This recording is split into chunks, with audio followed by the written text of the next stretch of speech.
ang Birhen ay magdinig. Ang sanggol niya ay Emmanuel.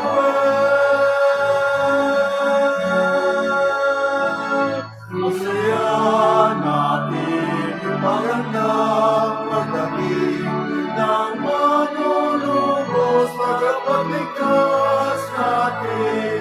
Tuwiring mga landas, mga alitan ay tapusin, sapagkat si Kristo darating.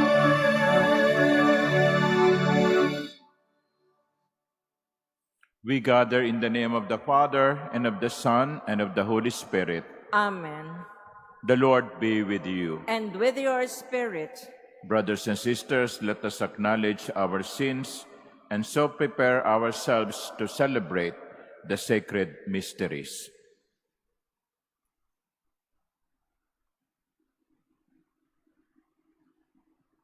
Have mercy on us, O Lord. For we have sinned against you. Show us, O Lord, your mercy. And grant us your salvation. May Almighty God have mercy on us, forgive us our sins, and bring us to everlasting life. Amen. Let us pray.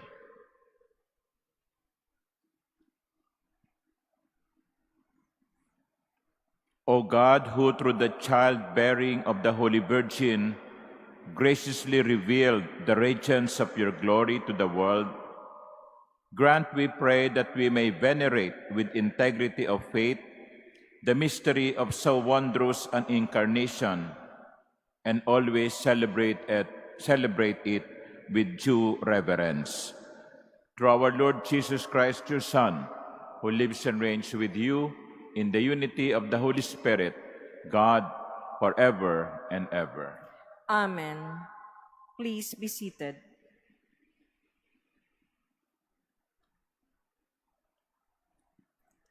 A reading from the book of Judges. There was a certain man from Zorah of the clan of the Danites, whose name was Manoah.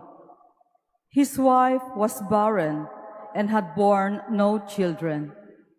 An angel of the Lord appeared to the woman and said to her, "Though you are barren and have had no children, yet you will conceive and bear a son.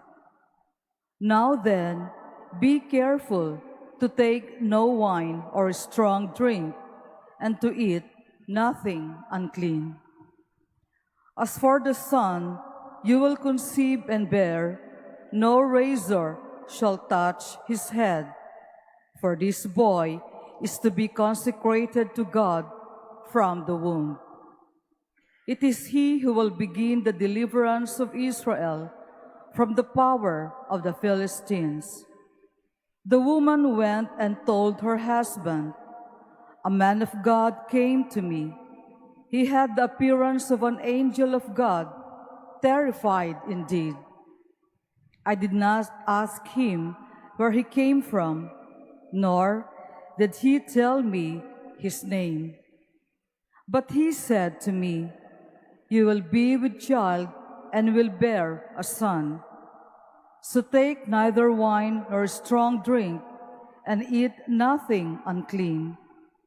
For the boy shall be consecrated to God from the womb until the day of his death.' The woman bore a son and named him Samson. The boy grew up, and the Lord blessed him. The Spirit of the Lord stirred him." The word of the Lord. Thanks be to God. My mouth shall be filled with your praise, and I will sing your glory. My mouth shall be filled with your praise, and I will sing your glory. Be my rock of refuge, a stronghold to give me safety. For you are my rock and my fortress. O my God, rescue me from the hand of the wicked.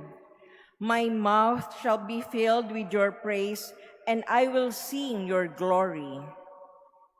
For you are my hope, O Lord, my trust, O God, from my youth. On you I depend from birth. From my mother's womb, you are my strength. My mouth shall be filled with your praise, and I will sing your glory. I will treat of the mighty works of the Lord. O God, I will tell of your singular justice. O God, you have taught me from my youth. Until the present, I proclaim your wondrous deeds. My mouth shall filled with your praise, and I will sing your glory. Please stand.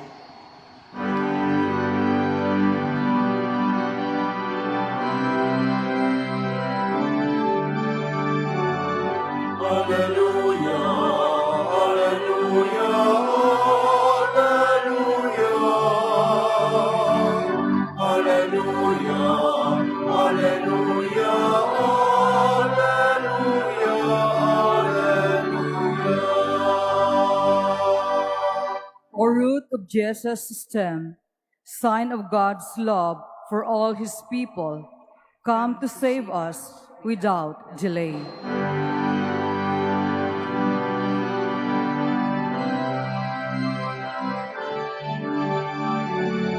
Hallelujah, hallelujah, hallelujah. Hallelujah, hallelujah, hallelujah, hallelujah.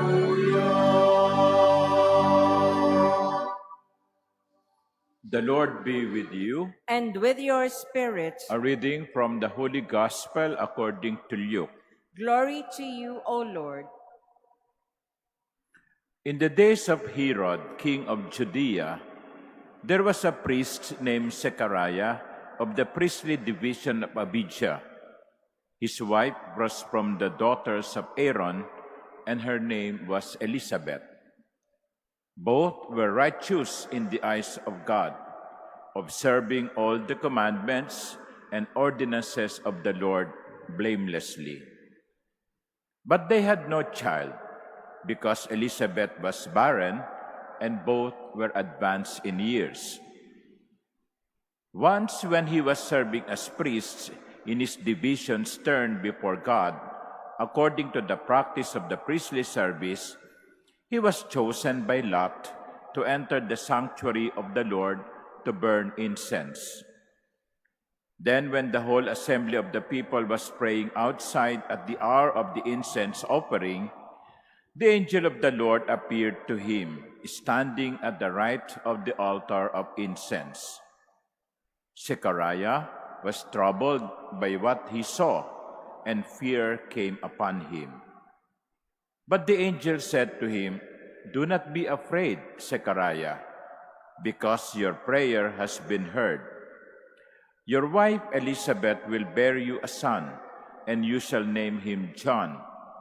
And you will have joy and gladness, and many will rejoice at his birth, for he will be great in the sight of the Lord. He will drink neither wine nor strong drink. He will be filled with the Holy Spirit even from his mother's womb, and he will turn many of the children of Israel to the Lord their God. He will go before him in the spirit and power of Elijah, to turn the hearts of fathers toward children and the disobedient to the understanding of the righteous, to prepare a people fit for the Lord." Then Zechariah said to the angel, "How shall I know this? For I am an old man, and my wife is advanced in years." And the angel said to him in reply, "I am Gabriel, who stand before God. I was sent to speak to you and to announce to you this good news. But now you will be speechless and unable to talk until the day these things take place, because you did not believe my words, which will be fulfilled at their proper time." Meanwhile, the people were waiting for Zechariah and were amazed that he stayed so long in the sanctuary. But when he came out, he was unable to speak to them. and they realized that he had seen a vision in the sanctuary. He was gesturing to them, but remained mute. Then, when his days of ministry were completed, he went home. After this time, his wife Elizabeth conceived, and she went into seclusion for 5 months, saying, "So has the Lord done for me at a time when he has seen fit to take away my disgrace before others."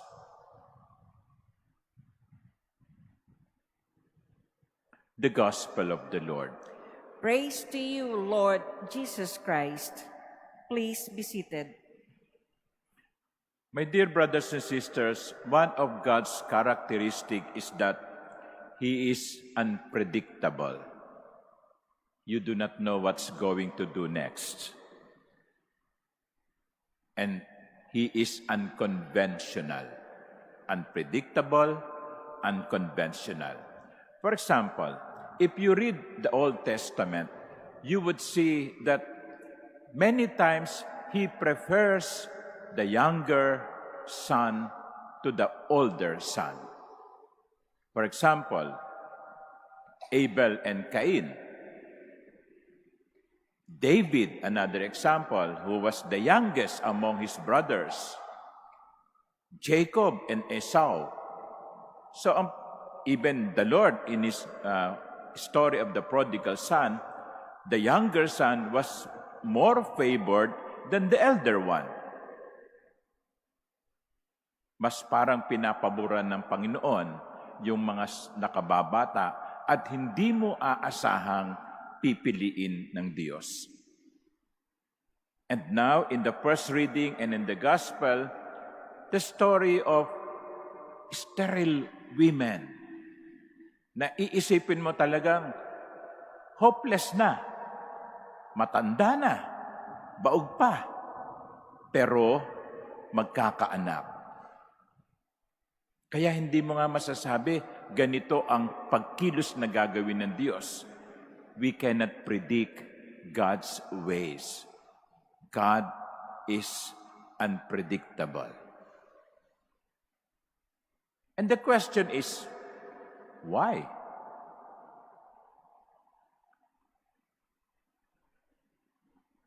Why? Why is the manner of God different from our ways? Well, first of all, He is God. He is God, and we cannot dictate how God will act. Ganyan tayo kuminsan Pag nagdarasal tayo, sinasabi natin sa Diyos kung ano ang gagawin niya. Lord, dapat sa katapusan, matanggap ko na yung aking dinarasal. Lord, sana po matapos ang 9 na gabing pagsisimba ng madaling araw ay matanggap ko na yung aking dinarasal. We dictate. We tell the Lord how He's going or how He should act. Ano yun? So, Diyos ang susunod sa atin? Diyos ang susunod sa atin? Hindi. Sapagkat ang Diyos ay Diyos. At kikilos siya sa paraan at panahon na gusto niya. Why? Because, as St. Paul would say in his letter to the Romans, God wants to show that He is doing it because of His free choice, not because of our merits. Ginagawa niya ito sapagkat yun ang gusto niya, hindi dahil sa tayo ay mabait. Now, take note In the story of Zechariah and Elizabeth, it was the description of St. Luke, Both were righteous in the eyes of God. Mga matuwid na tao sa mata ng Diyos. Pero, walang anak. Pwedeng sabihin ni Elizabeth at Zechariah sa Panginoon, Lord naman, wala naman kaming ginagawang masama Sinisikap naming maging matuwid sa paningin mo. Pero bakit naman ganitong nangyayari sa amin? Nakakahiya, mag-asawa kami, wala kaming anak. You know, for Jewish couples, not to have children is like a curse. Kaya pwedeng magreklamo si Elizabeth at Zechariah, Lord, ano ba ang ginagawa naming masama? Matuwid naman kami. Pinipilit naman naming maging mabuting tao. Bakit naman nangyayari ito sa amin? And sometimes that is how also we think, Lord, nagsisimba naman ako araw-araw Nagdadasal naman ako Wala naman akong ginagawang masama sa aking kapwa bakit ako nagkasakit ng ganito? Na para bang sinasabi natin sa Panginoon, Panginoon, naging mabait ako sa iyo. Dapat maging mabait ka rin sa akin. Many times, it doesn't work that way. Because, as I always say, everything is God's gift. Kaya iba ang pamamaraan ng Diyos. Hindi natin mahuhulaan. Sapagkat ito'y nakabatay, hindi sa ating kabaitan, kundi sa kabutihan ng Diyos. And so, as I also always say, the only thing that we can say is, thank you, Lord. Thank you, Lord. I do not deserve this, but still, you give me what I do not deserve. God is unpredictable. He is a God of surprises. And when He surprises us, all that we can say is, thank you.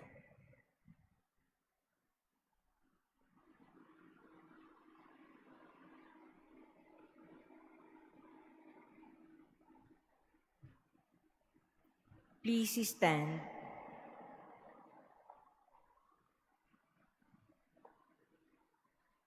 God is never outdone in generosity. In due time, He will grant the aspirations of His people. In confidence, we implore Him as we say, God of fulfillment, bless us. God of fulfillment, bless us. That even in the midst of uncertainties, we may continue to trust in the Lord. Let us pray to the Lord. God of fulfillment, bless us. That like Zechariah and Elizabeth, may parents welcome children with love and responsibility. Let us pray to the Lord. God of fulfillment, bless us. That there may be many young people who will generously respond to the call to the priestly and consecrated life. Let us pray to the Lord. God of fulfillment, bless us. That the Lord may heal the sick and bring comfort to the dying. Let us pray to the Lord. God of fulfillment, bless us. That our departed ones may be welcomed into the joy of God's kingdom. Let us pray to the Lord.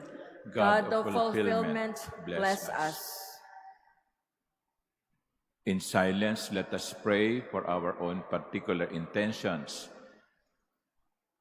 Let us also include the intentions offered in this Mass.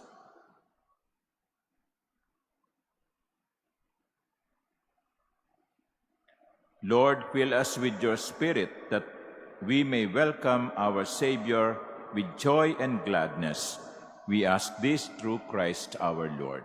Amen. Please be seated.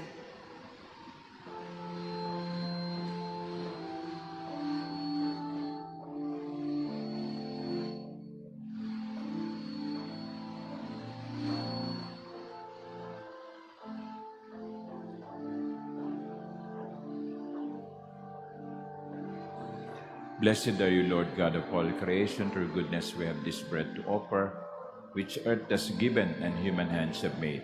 It will become for us the bread of life. Blessed be God forever.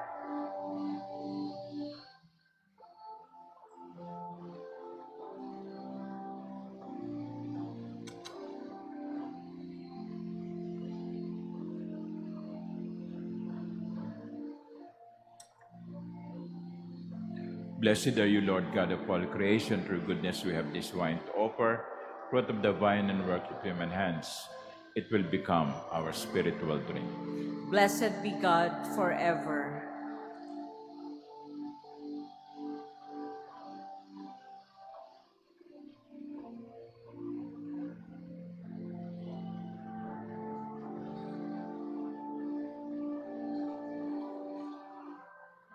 Please stand.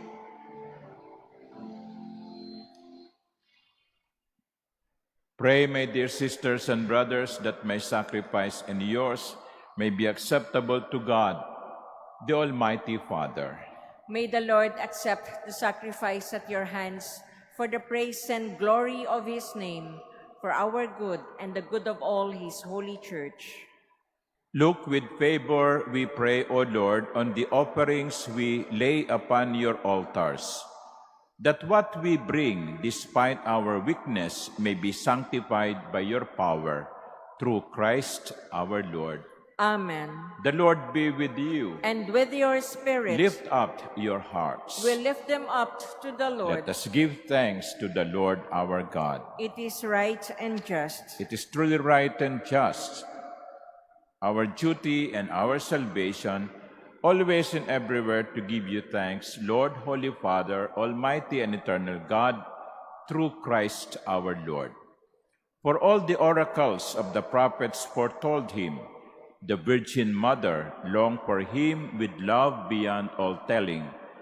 John the Baptist sang of his coming and proclaimed his presence when he came. It is by his gift that already we rejoice at the mystery of his nativity, so that he may find us watchful in prayer and exultant in his praise. And so, with angels and archangels, with thrones and dominions, and with all the hosts and powers of heaven, we sing the hymn of your glory, as without end we acclaim. Holy, holy, holy Lord God of hosts, heaven and earth are full of your glory. Hosanna in the highest. Blessed is he who comes in the name of the Lord. Hosanna in the highest. Please kneel. You are indeed holy, O Lord, the fount of all holiness. Make holy, therefore, these gifts, we pray, by sending down your Spirit upon them like the dewfall, so that they may become for us the body and blood of our Lord Jesus Christ. At the time he was betrayed and entered willingly into his passion, he took bread, and giving thanks, broke it, and gave it to his disciples, saying, "Take this, all of you, and eat of it, for this is my body, which will be given up for you."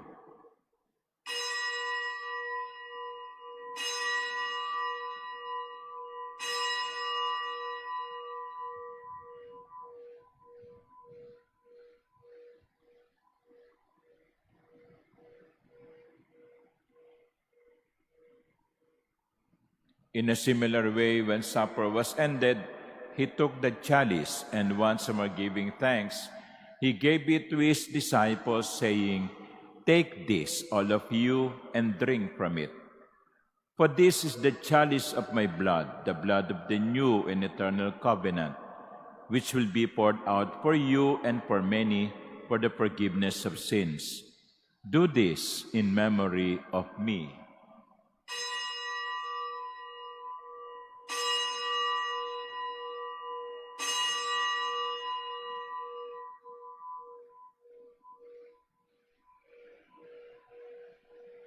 Please stand. The mystery of faith. When we eat this bread and drink this cup, we proclaim your death, O Lord, until you come again. Therefore, as we celebrate the memorial of his death and resurrection, we offer you, Lord, the bread of life and the chalice of salvation, giving thanks that you have held us worthy to be in your presence and minister to you. Humbly we pray that partaking of the body and blood of Christ, we may be gathered into one by the Holy Spirit. Remember, Lord, your church is spread throughout the world and bring her to the fullness of charity, together with Francis, our Pope, and Jose, our Bishop, and all the clergy. Remember also our brothers and sisters who have fallen asleep in the hope of the resurrection, and all who have died in your mercy. Welcome them into the light of your face. Have mercy on us all, we pray, that with the Blessed Virgin Mary, Mother of God, with Blessed Joseph, her spouse, with the blessed apostles and all the saints who have pleased you throughout the ages, we may merit to be co-heirs to eternal life and may praise and glorify you through your Son, Jesus Christ. Through him and with him and in him, O God, Almighty Father, in the unity of the Holy Spirit, all glory and honor is yours forever and ever. Amen. At the Savior's command and formed by divine teaching, we dare to say, Our Father, Who art in heaven, hallowed be thy name. Thy kingdom come, thy will be done on earth as it is in heaven. Give us this day our daily bread, and forgive us our trespasses, as we forgive those who trespass against us. And lead us not into temptation, but deliver us from evil. Deliver us, Lord, we pray, from every evil. Graciously grant peace in our days, that by the help of your mercy we may be always free from sin and safe from all distress, as we await the blessed hope and the coming of our Savior, Jesus Christ. For the kingdom, the power, and the glory are yours, now and forever. Lord Jesus Christ, who said to your apostles, Peace I leave you, my peace I give you. Look not on our many sins, but on the faith of your church, and graciously grant her peace and unity in accordance with your will, who live and reign forever and ever. Amen. The peace of the Lord be with you always. And with your spirit. Let us offer each other the sign of peace.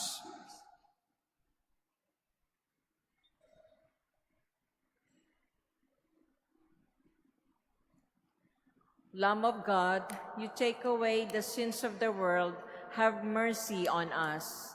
Lamb of God, you take away the sins of the world, have mercy on us. Lamb of God, you take away the sins of the world, grant us peace. Please kneel. Behold the Lamb of God, behold him who takes away the sins of the world. Blessed are those called to the supper of the Lamb. Lord, I am not worthy that you should enter under my roof, but only say the word, and my soul shall be healed.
may liwanag na maglilihim, nadarama sa ihip ng hangin. Unyat ng kanyang pagdating, sa kanyang pagdating, liwanag niya'y magdidinig, ililigtas ang buhay natin. Sa kanyang pagdating, pag-ibig niya'y makakamtan. Kaligtasa'y naghihintay at pag-asang walang hanggan, nagagalak sa kanyang pagdating.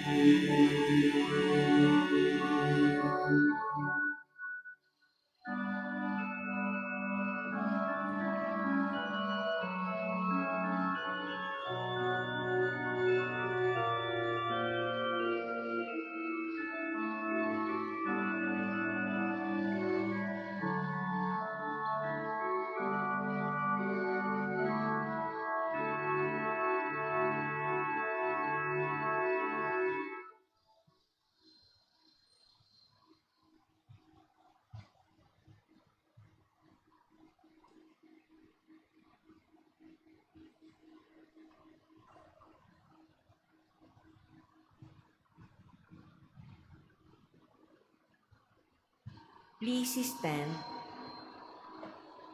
Let us pray. As we give thanks, Almighty God, for these gifts you have bestowed, graciously arouse in us, we pray, the desire for those yet to come, that we may welcome the nativity of our Savior and honor it with minds made pure, through Christ our Lord. Amen. The Lord be with you, And with your spirit. and may Almighty God bless you, the Father, and the Son, and the Holy Spirit. Amen. The Eucharist has been offered. Go in the peace of Christ. Thanks be to God.